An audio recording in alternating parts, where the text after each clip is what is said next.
বিসমিল্লাহ। আরশ বহনকারী ফেরেশতা। কিতাব ও সুন্নাহ থেকে প্রমাণিত যে আরশ ফেরেশতারা বহন করছে।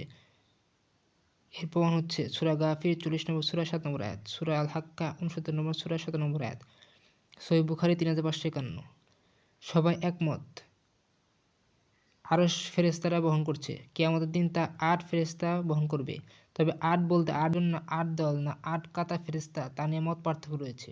তাছাড়া বর্তমানে কয়জন ফেরেশতা বহন করছে তা নিয়েও মত পার্থক্য রয়েছে। এ ব্যাপারে একাধিক মত রয়েছে। প্রথম মত, ৮ দ্বারা ৮ কাতার উদ্দেশ্য, আর বহনকারী ফেরেশতাদের সংখ্যা আল্লাহ ছাড়া কেউ জানেন না। এই মত সাহাবী ইবনে আব্বাস থেকে বর্ণিত রয়েছে। সাইদ ইবনে জুবাইর, সাহাবী ইকরিমা, দহাক ও ইবনে জারির থেকেও এ মত বর্ণিত হয়েছে। দ্বিতীয় মত, বর্তমানে ও কিয়ামতের দিন ৮ ফেরেশতা আরশ বহন করছেন ও করবেন। তৃতীয় মত, বর্তমানে ৪ ফেরেশতা বহন করছেন আর কিয়ামতের দিন ৮ ফেরেশতা বহন করবে। এ মত ইবনে কাসির ও ইবনুল জাওজি প্রাধান্য দিয়েছেন। এই অধিকাংশের মত। এসব মতের পক্ষে স্পষ্টকর প্রমাণ না থাকার কারণে কোনটা প্রাধান্যযোগ্য মত তা নির্ণয় করা কঠিন। কুরসি কি? কুরসি হচ্ছে আরশের সামনে একটি বিরাট মাখলুক, তবে তা আরশের তুলনায় ছোট। কুরসি আল্লাহর ২ পা রাখার স্থান। এটি সাহাবী, তাবী ও তাবে তাবী সহ সালাফদের মত। এই মত কোরআন, সুন্নাহ, ইজমা ও আরবি ভাষা থেকে প্রমাণিত। এ ব্যাপারে অতি স্পষ্ট দলিল হচ্ছে রাসূলুল্লাহ সাল্লাল্লাহু আলাইহি ওয়াসাল্লাম বলেন, আবু ধার, কুরসির তুলনায় সাত আসমানে বিরাট মরুভূমিতে পড়ে থাকা একটি আংটা, আর কুরসির তুলনায় আরশের মর্যাদা ও বিশালতা আংটার তুলনায় মরুভূমির মর্যাদা ও বিশালতার ন্যায়। সহিহ ইবনে হিব্বান ৩৬১, সিলসিলাতুল আহাদিস সহিহা ১০৯। আল্লামা আলবানী বলেন, এ হাদিস এ সমস্ত সনদের আলোকে সহিহ। এই হাদিস থেকে স্পষ্টভাবে প্রমাণ হয় যে আরশের পরে সবচেয়ে বড় সৃষ্টি হচ্ছে কুরসি। এর অস্তিত্ব আছে, এটি অনস্তিত্ব কোনো বস্তু নয়। যারা তাওয়িল করে যে কুরসি দ্বারা আল্লাহর রাজত্ব, ক্ষমতা উদ্দেশ্য, এ হাদিস তাদের বিরুদ্ধে দলিল। ৩৪, সিলসিলাতুল আহাদিস সহিহা ১০৯। সাহাবী ইবনে আব্বাস আয়াতুল কুরসিতে বর্ণিত কুরসি সম্পর্কে বলেন, কুরসি হচ্ছে ২ পা রাখার স্থান, আর আরশের পরিধি কারো পক্ষে জানা সম্ভব নয়। ইবনে খুজাইমা আত তাওহীদ ১৫৪, ইবনে আবি শাইবা আল আরশ ৬১। আল্লামা আলবানী হাদিসটি সহিহ বলেছেন। মুক্তাসারুল উলু পৃষ্ঠা ১০২। আল্লামা আহমদ শাকির হাদিসটিকে সহিহ বলেছেন। উমদাতুত তাফসির ২য় খণ্ড ১৬৩ পৃষ্ঠা। কুরসির ব্যাপার এ ব্যাখ্যা অনেক সাহাবী ও তাবী থেকে বর্ণিত হয়েছে, যেমন ইবনে মাসউদ, আবু মুসা আল আশআরী, মুজাহিদ প্রমুখ। এ কারণে অনেকে বলছেন কুরসির ব্যাখ্যার ব্যাপারে এটি ইজমাপূর্ণ মত। শেখুল ইসলাম ইমাম ইবনে তাইমিয়া রহিমাহুল্লাহ বলেন, কিতাব, সুন্নাহ ও সালাফদের ইজমা দ্বারা কুরসি প্রমাণিত। মাজমুল ফাতোয়া ৬ নম্বর খণ্ড ৫৮৪ পৃষ্ঠা। ইমাম ইবনে আবিল ইজ হানাফি বলেন, কুরসির ব্যাপারে একাধিক সালাফ বলেছেন তা আরশের সামনে বিদ্যমান, তাতে ওঠার সিঁড়ির মতো। শারহুল আকিদাতি তাহওয়িয়া পৃষ্ঠা ৩১৩। ইমাম মোহাম্মদ ইবনে আবদুল্লাহ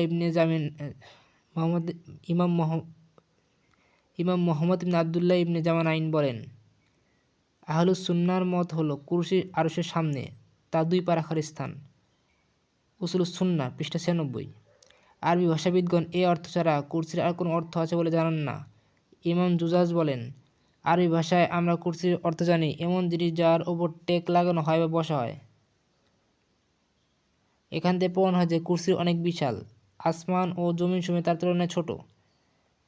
তাহজিবুল লুগাত ১০ নম্বর খণ্ড ৫৩ নম্বর পৃষ্ঠা।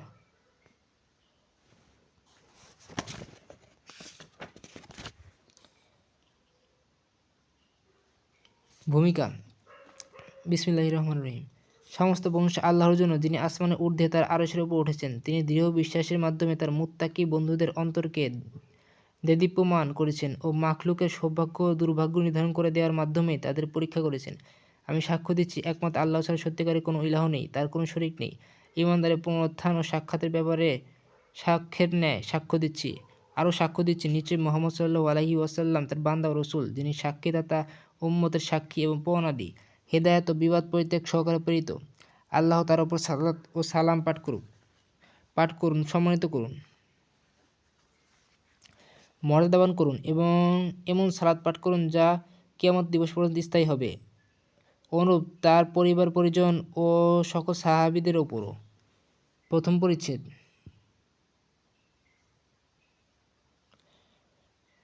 আল্লাহ তাআলা আরশের উপরে, মাখলুকাতের ঊর্ধ্বে, সৃষ্টিকুলের বিপরীতে, সৃষ্টিকুলের কোনো কিছু ভেতরে নন এবং তার ইলম সর্বত্র। এ ব্যাপারে দলিল হচ্ছে কিতাব, সুন্নাহ এবং সাহাবী, তাবিঈন ও হিদায়াতপ্রাপ্ত ইমামদের ইজমা। কোরআন থেকে প্রমাণাদি 1 থেকে 12। আল্লাহ তাআলা বলেন, রহমান আরশের উপর উঠেছেন। সূরা তাহা 20 নম্বর সূরা 5 নম্বর আয়াত। আল্লাহ তাআলা বলেন, অতঃপর তিনি আরশের উপর উঠলেন। সূরা আল আরাফ 7 নম্বর সূরা 54 নম্বর আয়াত। এভাবে 6 স্থান রয়েছে। সূরা আল আরাফ 7 নম্বর সূরা 54 নম্বর আয়াত, সূরা ইউনুস 10 নম্বর সূরা 3 নম্বর আয়াত, সূরা আল রাদ 13 নম্বর সূরা 2 নম্বর আয়াত, সূরা আল ফুরকান 25 নম্বর সূরা 59 নম্বর আয়াত, সূরা সাজদা 32 নম্বর সূরা 4 নম্বর আয়াত, সূরা আল হাদিদ 57 নম্বর সূরা 4 নম্বর আয়াত। ইমাম বুখারী রাহিমাহুল্লাহ বলেন, তার সহিহ বুখারীতে বলেন, মুজাহিদ বলেছেন, ইস্তাওয়া মানে আরশের ঊর্ধ্বে উঠেছেন। সহিহ বুখারী তাওহীদ অধ্যায়ে পরিচ্ছেদ আরশ পানির উপর ছিল, পৃষ্ঠা 1554 নম্বর।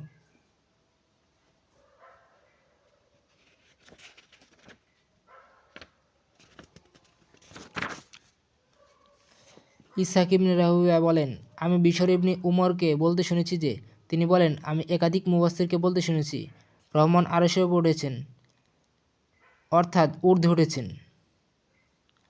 সূরা তাহা 20 নম্বর সূরা 5 নম্বর আয়াত।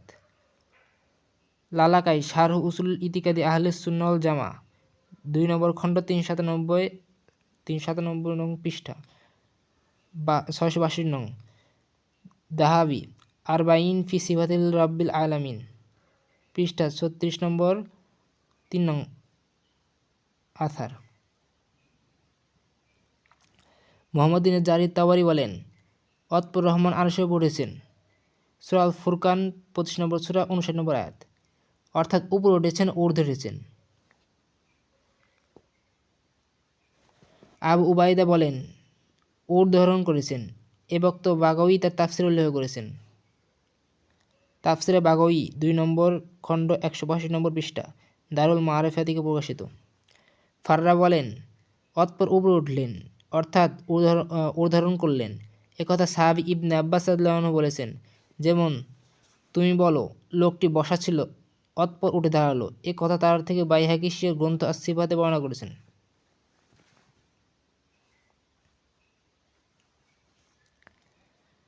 বাইহাকী আল আসমা ওয়াস সিফাত 2 নং খণ্ড 310 নং পৃষ্ঠা। দারাকতনি ইসহাক আল কাজী বাগদাদের একটি গ্রামের নামের দিকে সম্পর্কিত করে কাজী বিচারক অর্থ নয় থেকে বর্ণনা করেছেন। তিনি বলেছেন, আমি আবুল আব্বাস সালাবকে বলতে শুনেছি, তিনি আরশের উপর উঠলেন, অর্থাৎ উপরে হলেন। আর ইস্তাওয়াল ওয়াজহু এর অর্থ হচ্ছে মিলে গেল। অনুরূপভাবে ইস্তাওয়াল কামারের অর্থ হচ্ছে চাঁদ পূর্ণ হলো। ইস্তাওয়াল জয়দুন ওয়া আমর অর্থাৎ উভয় সাদৃশ্যপূর্ণ হলো। আর ইস্তাওয়া ইলাস সামাই এর অর্থ আসমানের দিকে অগ্রসর হলো। আরবদের কথাবার্তা আমরা এভাবেই জানি। শারহ উসুলুল ইতিকাদি আহলুস সুন্নাহ ওয়াল জামা 3 নং খণ্ড 399 থেকে 400 নং পৃষ্ঠা। যাহাবি আল উলু পৃষ্ঠা 155, আল আরবাইন ফি সিফাতি রব্বিল আলামিন পৃষ্ঠা 57, 58 নং 5, ইস্তিমা উল জুয়ুশিল ইসলামিয়া পৃষ্ঠা 264 থেকে 265। দাউদ ইবনে আলী বলেন, আমরা ইবনুল আরাবির কাছে ছিলাম। তার কাছে এক ব্যক্তি এসে বলল, আলাল আরশিস্তাওয়া এর অর্থ কী? তিনি জবাবে বললেন, তিনি আরশের উপর হয়েছেন, যেমনটি আল্লাহ জানিয়েছেন। লোকটি বলল, হে আবু আবদুল্লাহ, এর অর্থ হচ্ছে তিনি অধিকার করলেন। তিনি বললেন, চুপ করো। কোনো কিছু অধিকার করা ততক্ষণ বলা হয় না যতক্ষণ না তার বিরোধী থাকে। উভয়ের একজন বিজয়ী হলে বলা হয় অধিকার করল। লালাকাই শারহ উসুল ইতিকাদি আহলুস সুন্নাহ 3 নং খণ্ড 399 পৃষ্ঠা, 58 নং 666।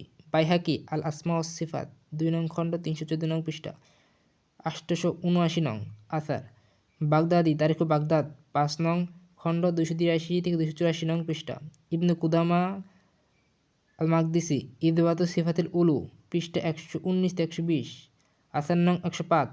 যাহাবি আল উলু 133, আলবানি মুক্তাসারুল উলু পৃষ্ঠা 196-তে সনদ সহি বলেছেন। যাহাবি আল আরবাইন ফি সিফাতি রাব্বিল আলামিন পৃষ্ঠা 38 নং এ 7 নং আসার। ইবনুল কাইয়িম ইস্তিমাউল জুয়ুশিল ইসলামিয়া পৃষ্ঠা 265, ইবনে হাজার ফাথুল বারি 13 নং খণ্ড 406 নং পৃষ্ঠা। মুহাম্মদ ইবনে আহমদ ইবনে নদর বলেন,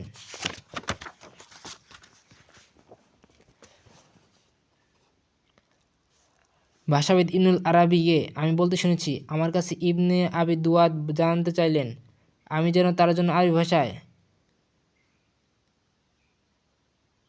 আর রহমানু আলা আরশি ইস্তাওয়া আয়াতের ইস্তাওয়া শব্দটি ইস্তাউলা অধিকার করেছেন অর্থে ব্যবহার হয়েছে কিনা তা খোঁজ করি। আমি বললাম, আল্লাহর কসম এরূপ হয় না, আর আমি এরূপ পাইনি। ইবনে বাত্তা আল ইবানা তাতিম্মা কিতাবের রদ্দ আল জাহামিয়া 3 নং খণ্ড 61-67 নং পৃষ্ঠা, 18 নং 124। বাগদাদি তারিখুল বাগদাদ 5 নং খণ্ড 293 নং পৃষ্ঠা। লালাকাই শাহরু উসুলুল ইতিকাদি আহলিস সুন্নাহ 3 নং খণ্ড 399 নং পৃষ্ঠা, 660 নং আথার। যাহাবি আল উলু পৃষ্ঠা 133। আলবানি মুক্তাসারা এ সনদ হাসান বলেছেন পৃষ্ঠা 195। ইবনে হাজার ফাথুল বারি 13 নং খণ্ড 406 নং পৃষ্ঠা। বাইহাকি আল আসমাস সিফা 2 নং খণ্ড 314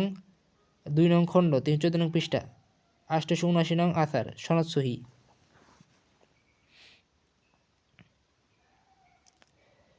আবুল আলিয়া রিয়াহি বলেন, ইস্তাওয়া ইলাস সামাই আকাশে ঊর্ধ্বে আরোহণ করলেন। এ বক্তব্য ইমাম বুখারী আবুল আলিয়া থেকে সহিহ বুখারীতে উল্লেখ করেছেন। সহিহ বুখারী তাওহীদ অধ্যায় আরশ পানির ওপর ছিল পরিচ্ছেদ পৃষ্ঠা 554 দারুস সালাম থেকে প্রকাশিত। অনুরূপভাবে মুহাম্মদ ইবনে জারির তাবারি উক্ত বক্তব্য তার তাফসিরে রবি ইবনে আনাস থেকে আর তিনি আবুল আলিয়া থেকে বর্ণনা করেছেন। তাফসির তাবারি 1 নং খণ্ড 191 নং পৃষ্ঠা। বাগাউই এ ব্যাপারে বলেন, ইবনে আব্বাস ও সাহাবদের অধিকাংশ মুফাসসির ইস্তাওয়া ইলাস সামাই এর ব্যাখ্যায় বলেন, ইরতাফা ইলাস সামাই তিনি আকাশে ঊর্ধ্বে আরোহণ করেছেন। বাগাউই মাআলিমুত তানজিল 1 নং খণ্ড 59 নং আয়াত। খলিল ইবনে আহমদ থুম্মা ইস্তাওয়া ইলাস সামাই এর ব্যাখ্যায় বলেন, ইরতাফা ইলা সামাই আরশ আসমানের উপর উঠলেন। আর এটি আবু ওমর ইবনে আব্দুল বার শারহুল মুওয়াত্তাতে বর্ণনা করেন। আর তামহিদ 7 নং খণ্ড 132 নং পৃষ্ঠা। অনুরূপভাবে আল্লাহ বলেন, তার এদিকে আরোহণ করে পবিত্র বাক্য। সূরা ফাতির 35 নং সূরা 10 নং আয়াত। নিশ্চয় আমি তোমাকে পরিগ্রহণ করব, আমাদের নিকট আপনাকে উঠিয়ে নেব। সূরা আল ইমরান 3 নং সূরা 55 নং আয়াত। বরং আল্লাহ তাকে তার দিকে তুলে নিয়েছেন। সূরা আন-নিসা 4 নং সূরা 158 নং আয়াত। তারা ভয় করে তাদেরকে রবকে। সূরা নাহল 16 নং সূরা 50 নং আয়াত। তিনি আসমান থেকে জমিন পর্যন্ত সকল কার্য পরিচালনা করেন, তারপর তা একদিন তার কাছেই উঠবে। সূরা সাজদা 32 নং সূরা 5 নং আয়াত। যিনি আসমানে আছেন তিনি তোমাদের সহ জমিন ধসিয়ে দেওয়া থেকে কি তোমরা নিরাপদ হয়ে গেছ? সূরা আল মুলক 67 নং সূরা 16 নং আয়াত। ঊর্ধ্বারোহণের সোপানসমূহ অধিকারী আল্লাহর পক্ষ থেকে ফেরেশতাগণ ও রূহ তার পানে ঊর্ধ্বগামী হয়। সূরা আল মাআরিজ 70 নং সূরা 3 ও 4 নং আয়াত। ফিরআউন আরও বলল, হে হামান, আমার জন্য একটি উঁচু ইমারত বানাও যাতে আমি অবলম্বন পাই, আসমানে আরোহণের অবলম্বন, যাতে আমি মূসার ইলাহকে দেখতে পাই, আর আমি কেবল তাকে মিথ্যাবাদী মনে করি।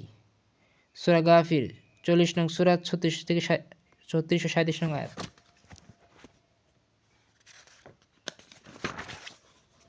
অর্থাৎ ফিরআউন বলল, আমি মনে করি মূসা মিথ্যা কথা বলেছে তার ইলাহ আসমানের উপর।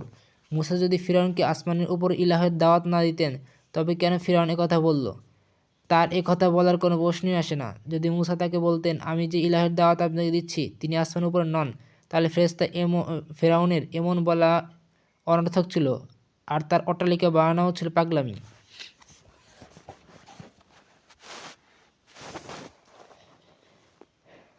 হাদিস থেকে প্রমাণাদি। এ ব্যাপারে রাসূলুল্লাহ সাল্লাল্লাহু আলাইহি ওয়াসাল্লাম থেকে অসংখ্য মুতাওয়াতির হাদিস রয়েছে। সব হাদিস এখানে উল্লেখ করা অসম্ভব। তার মধ্যে থেকে কিছু হলো: মারফু 1, মুয়াউইয়া ইবনে হাকাম সুলামি থেকে।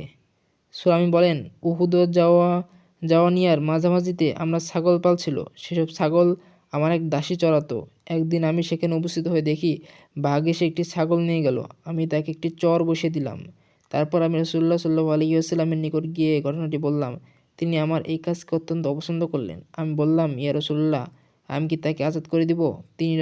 তিনি সাল্লাল্লাহু আলাইহি ওয়াসাল্লাম বললেন, তাকে আমার নিকট নিয়ে আসো। আমি তাকে নবী সাল্লাল্লাহু আলাইহি ওয়াসাল্লামের নিকট নিয়ে আসলাম।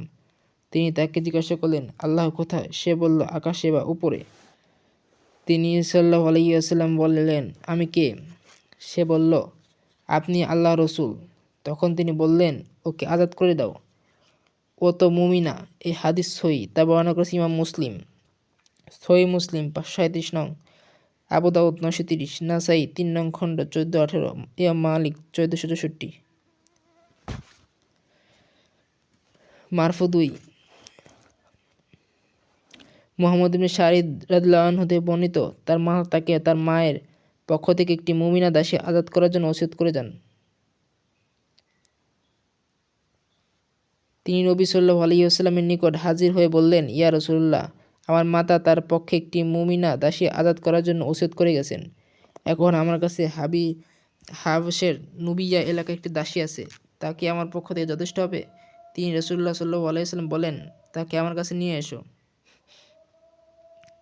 তিনি তাকে জিজ্ঞাসা করলেন, আল্লাহ কোথায়? সে বলল, আকাশে।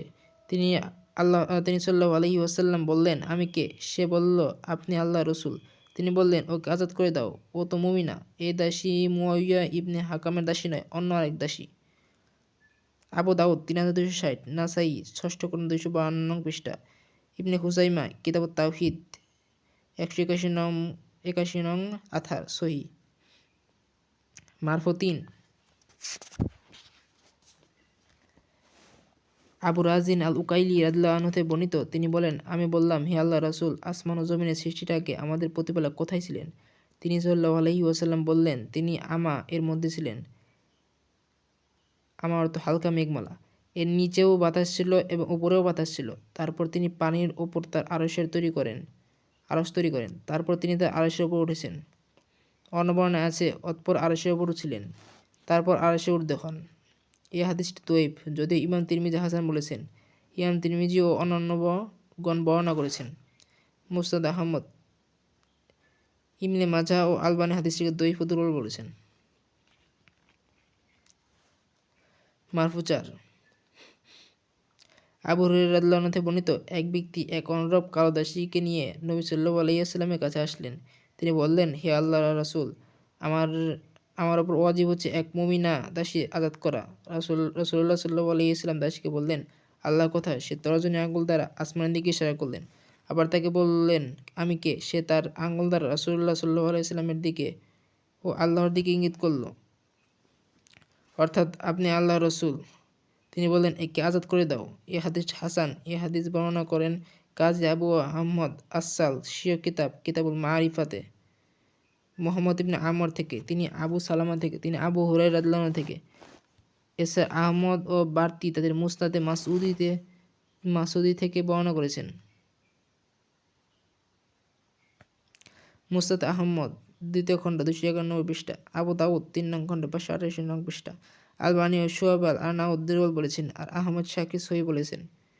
3 নং খণ্ড 528 নং পৃষ্ঠা, ইবনে খুজাইমা কিতাবুত তাওহীদ হাদিস নং 186। মারফু 5, আবু হুরায়রা রাদিয়াল্লাহু আনহু থেকে বর্ণিত, আল্লাহ রাসূল সাল্লাল্লাহু আলাইহি ওয়াসাল্লাম বলেছেন, ফেরেশতাগণ পালা বদল করে তোমাদের মাঝে আগমন করে, একদল দিনে, একদল রাতে, আসর ও ফজরের সালাতে উভয় দল একত্র হন। অতঃপর তোমাদের মাঝে রাত যাপন করে দলটি উঠে যান। তখন তাদের প্রতিপালক তাদের জিজ্ঞাসা করেন, আমার বান্দাদের কোন অবস্থায় রেখে আসলে? অবশ্যই তিনি নিজেই তাদের ব্যাপারে সর্বাধিক অবগত।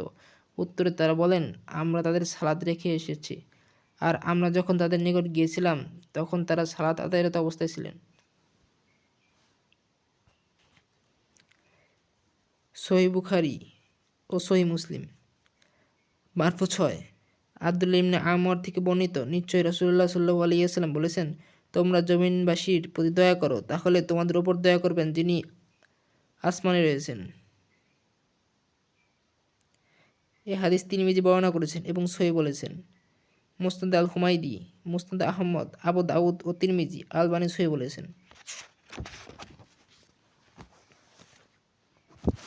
মারফুসাত জুবাইর ইবনে মুতিম বলেন, ইস্তিসকার হাদিসে রাসূলুল্লাহ সাল্লাল্লাহু আলাইহি ওয়াসাল্লাম এক বেদুইনকে বললেন, তোমার সর্বনাশ হোক, তুমি কি জানো না আল্লাহকে তার মাধ্যমে কারো সুপারিশ চাওয়া থেকে তার মর্যাদা অনেক মহান, তিনি তার আরশের ঊর্ধ্বে তার আসমানসমূহের ওপর। হাসান সনদে এই হাদিস আবু দাউদ রদ্দুল্লাহ জাহমিয়া পরিচিত বর্ণনা করেছেন।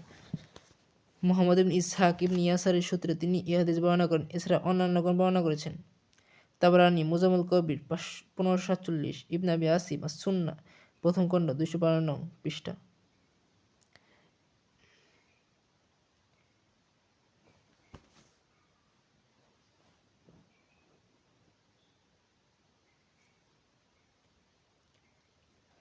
মারফুআত ইবনে আব্বাস রাদিয়াল্লাহু আনহুমা নবী সাল্লাল্লাহু আলাইহি ওয়াসাল্লাম থেকে বর্ণনা করেন, নবী সাল্লাল্লাহু আলাইহি ওয়াসাল্লামের কাছে এক ব্যক্তি এসে বলল, তার মৃত মার উপর দাস মুক্ত করা ওয়াজিব। সে তার কাছে এক অনুরূপ দাসী নিয়ে এসেছিল। রাসূলুল্লাহ সাল্লাল্লাহু আলাইহি ওয়াসাল্লাম দাসীকে বলল, আমি কে? সে জবাবে বলল, আল্লাহ রাসূল। আবার বললেন, আল্লাহ কোথায়? সে আসমানের দিকে ইশারা করল। তিনি বললেন, একে আযাদ করে দাও, সে মুমিনা। এই হাদীসটি সহিহ সনদে আসাল বর্ণনা করেন আবু সাদ আল বাক্কাল থেকে, তিনি ইকরিমা থেকে, তিনি ইবনে আব্বাস রাদিয়াল্লাহু আনহু থেকে। হারাউই আল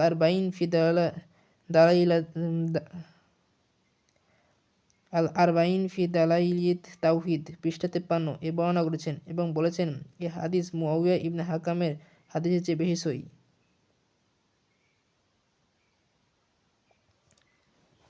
মারফু নয়। ইয়াহইয়া ইবনে আব্দুর রহমান ইবনে হাতিব বলেন, হাতিব তার এক দাসী সহকারী রাসূলুল্লাহ সাল্লাল্লাহু আলাইহি ওয়াসাল্লামের কাছে আসলেন। তিনি বললেন, হে আল্লাহর রাসূল সাল্লাল্লাহু আলাইহি ওয়াসাল্লাম, আমার ওপর ওয়াজিব হলো দাসী আযাদ করা। এই দাসী কি আমার পক্ষে যথেষ্ট হবে? রাসূলুল্লাহ সাল্লাল্লাহু আলাইহি ওয়াসাল্লাম বললেন, আমি কে? সে বলল, আপনি আল্লাহর রাসূল। আবার বললেন, তোমার রব কোথায়? সে আসমানের দিকে ইশারা করল। তিনি বললেন, তাকে আযাদ করে দাও, নিশ্চয়ই সে মুমিনা। দাহাবি আল উলুতে 18-19 নং পৃষ্ঠাতে উল্লেখ করেছেন এবং আস-সালেহ কিতাবুল মারিফাতের সঙ্গে সম্পৃক্ত করেছেন। উলুর হস্তলিখিত পান্ডুলিপিতে পৃষ্ঠা 69-70 এর কিছু অংশ বেশি আছে। তা হলো এ হাদিস মুরসাল। হাদিসটি আরেকটি দোষ আছে, তা হলো ইয়াহইয়া ইবনে আব্দুর রহমান তার দাদাকে পাননি।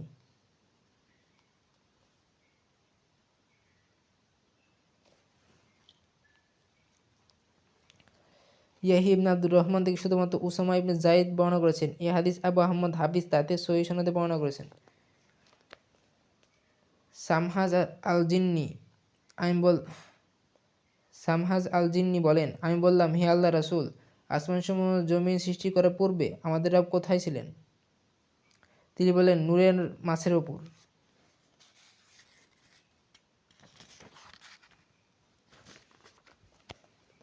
এ হাদিস আল গাইলানিয়াতে রয়েছে, পরবর্তীতে তা উল্লেখ করব। আবু বকর শাফি আল গাইলানিয়াত 689 নং আথার। মারজুক ইবনে হাইয়াস আজ-জাহরানি তাহকিকে।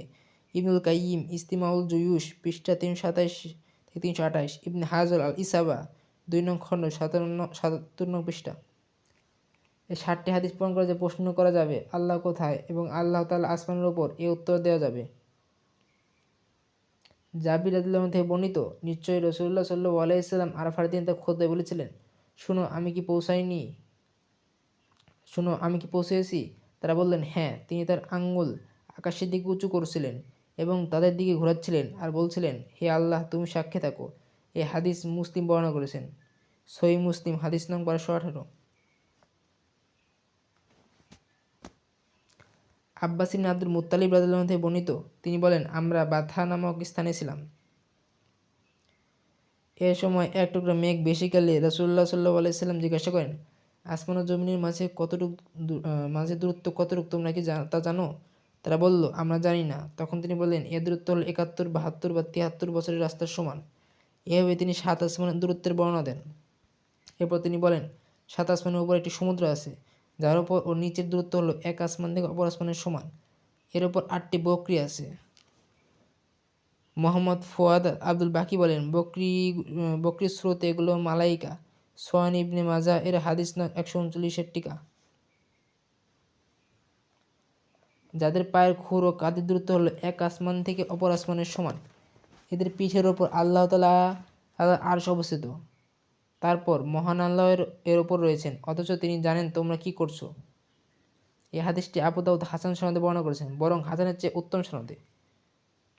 আবু দাউদ হাদিস নং 4723, ইবনে মাজাহ প্রথম খণ্ড 69 নং পৃষ্ঠা, মুসনাদ আহমদ, তিরমিজি, আল-আলবানী দুর্বল বলেছেন।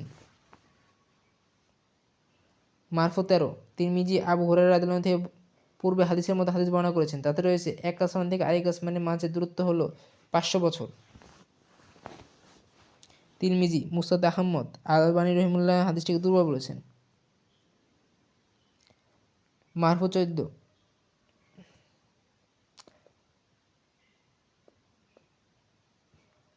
14, এক আসমান থেকে আরেক আসমানের মাঝে দূরত্ব হচ্ছে 500 বছর। উভয় হাদিসের মাঝে কোনো বৈপরীত্য নেই, কেননা 500 বছর পরিমাণ হচ্ছে স্বাভাবিক গতিতে আর 70 বছর হচ্ছে দ্রুত গতিতে। এরূপ বলা শুদ্ধ। আমাদের মাঝে ও মিশরের মাঝে দূরত্ব 20 দিনের স্বাভাবিক গতিতে আর দ্রুত গতিতে 3 দিনের। মারফু 14, জায়নাব বিনতে জাহশ রাদিয়াল্লাহু আনহু থেকে বর্ণিত, তিনি নবী সাল্লাল্লাহু আলাইহি সাল্লামকে বলতেন, আপনার সাথে আমার বিবাহ দিয়েছেন রহমান তার আরশের উপর থেকে। হাকিম, মুস্তাদরাক 4 নং খণ্ড 25 নং পৃষ্ঠা, তাবারি কাছাকাছি শব্দে তাফসিরে 22 নং খণ্ড 14 নং পৃষ্ঠা, ইবনে কুদামা আল মাকদিসি ইসবাতু সিফাতিল উলুতে পৃষ্ঠা 40 নং, পৃষ্ঠা 40, 58-31, ইবনে হাজার ফাতুল বারীতে।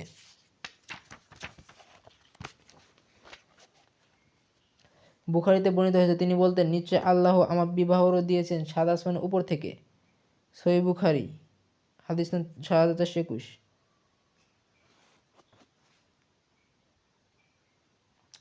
আবু সাঈদ খুদরী রাদিয়াল্লাহু আনহু থেকে বর্ণিত, তিনি বলেন, রাসূলুল্লাহ সাল্লাল্লাহু আলাইহি সাল্লাম বলেছেন, তোমরা কি আমাকে বিশ্বস্ত মনে করো না, অথচ আসমানের যিনি আছেন তার নিকট আমি বিশ্বস্ত। আমার কাছে আসমানের খবর আসে সকাল সন্ধ্যায়। সহিহ বুখারী, সহিহ মুসলিম। মারফু 16, আবু হুরায়রা রাদিয়াল্লাহু আনহু থেকে বর্ণিত, তিনি বলেন, রাসূলুল্লাহ সাল্লাল্লাহু আলাইহি ওয়াসাল্লাম বলেছেন, কসম সেই সত্তার যার হাতে আমার প্রাণ, কোনো ব্যক্তি তার স্ত্রীকে যখন বিছানায় আহ্বান করে কিন্তু সে তা অস্বীকার করে, নিঃসন্দেহে যে পর্যন্ত সে তার স্ত্রীর প্রতি সন্তুষ্ট না হয়, ততক্ষণ আসমানবাসীর উপরে যিনি আছেন তিনি তার প্রতি অসন্তুষ্ট থাকেন। সহিহ মুসলিম 3409,